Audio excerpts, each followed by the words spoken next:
In the Factor follow-up segment tonight, the latest unemployment figures indicate economic conditions are getting worse, not better for the black community.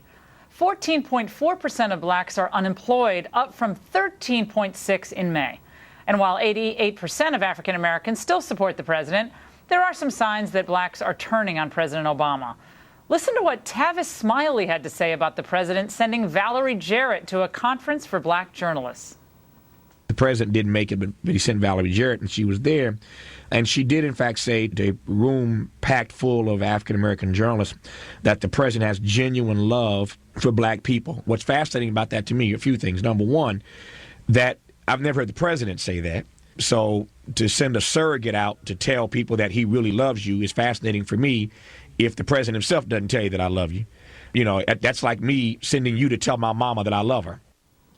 Actor Morgan Freeman, an ardent Obama supporter, added fuel to the fire while trying to defend the president against critics, insisting he is not the first black president.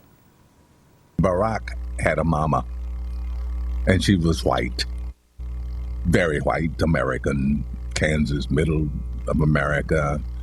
There was no argument about who he is or what he is. America's first black president hasn't arisen yet. He's not America's first black president. He's America's first mixed race president. Joining me now from New York, Reverend Jacques DeGraff. He's a Fox News contributor, and here in Washington with me, author and filmmaker Janks Morton. Okay, well, I always wonder about these stories. Oh, are blacks turning on Obama? I don't see much evidence of this, but nevertheless, it was somewhat interesting, Morgan Freeman's comment. I'm not sure if it was a real criticism of the president. No, he was just saying, look, that's what it is, and we still haven't had our first, I guess 100%. Lens, and when we're talking about what is shades, what is this monolith of blackdom that if it doesn't fit into this comfortable definition of what we want, then it's not our kind of black, and it really rejects this mosaic or the beauty of this broad spectrum of what we identify with. So I think it's in this juncture that he's not representing the political ideologue that he thought he was going to be. So now we can distance ourselves from him by giving him this narrow quantitative definition of black. Reverend DeGraff, I've heard people joke that, well, if things start turning badly for the president, some of his left-wing critics will be saying, well, he's not our first black president. We're still waiting for our first black president. And it's just kind of a running joke. I don't know if Freeman was getting at that or not. But nevertheless, Tavis Smiley has been a big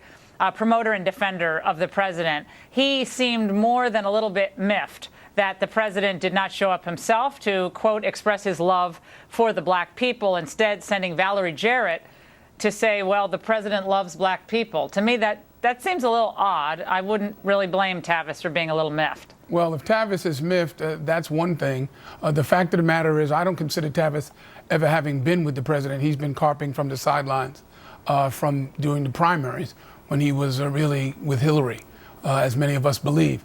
Having said that, I think what you're seeing right now is a family conversation in the African-American community. There is disappointment and there is some disenchantment with a number of things that have happened. But when you weigh the scale of Barack Obama versus Mitt Romney, there is no comparison. And really? He'll still get his 90% plus come November. Well, what, Reverend DeGraff, I must say, I don't understand this, and I'm looking for education from you. 14.4% unemployment. We have wages depressed in part because the president himself refuses to enforce our immigration laws. That makes a lot of Latino folks really happy, and I understand that. But nevertheless, it has hurt black workers in the country. That is a fact. In addition, on the marriage question, I myself have interviewed African-American ministers, the majority, overwhelming majority of whom are opposed to what the president did with his, quote, evolution on marriage. So on those three issues, how has this president served the black community? I wouldn't dispute your conclusions. What I would say is this. Those are a part of the indices that people will judge the president on. They will also judge him on the fact that he got Osama bin Laden. They will also remember that he's bringing home the troops. They will also do some things that may or may not resonate with you, but resonate even more strongly with the parishioners of those black preachers. Every day he shows up for work and is a role model for our community. He and his family have been devoid of scandal. They have been, when this community that has 73% out of wedlock births, the way they conduct themselves and they live and exemplify family values, that goes into the mix.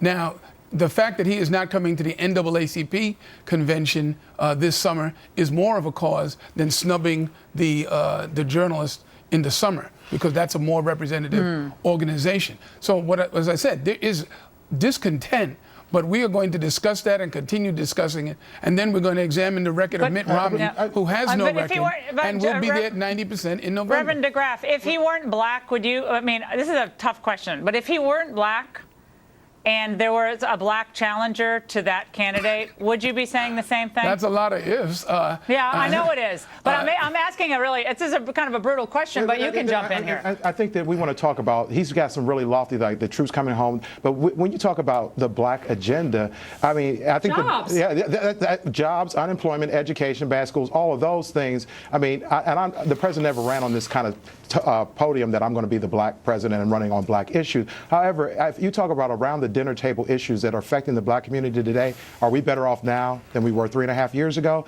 It just doesn't give that appearance. So I think the better question is not that is the black community turning their back on President Obama, is will they turn out in the same form that they did in 2008, which helped bring him over the top to get elected? I think Reverend DeGraff is right about this, and Reverend, I think you're more than right about this, is that the example that the Obamas set you can't take with their family, their daughters. Devoid of scandal is a great way of I mean, that sounds like kind of a low bar to set for somebody. Is, I mean, it's not just devoid of scandal, it is the way in which they exemplify our values. I agree. And when you look at them, all Americans feel proud. That's a positive thing, and I think we need to see more examples of that in all communities. Exactly, but does that have an effect? But the effect? Romneys have that too. I mean, the Romneys have a great family, and that's not news. That's not news. Good. Well, that's a more profound point. But I want to have you all on my radio show. Excellent conversation. I appreciate it. And directly ahead, Congressman Joe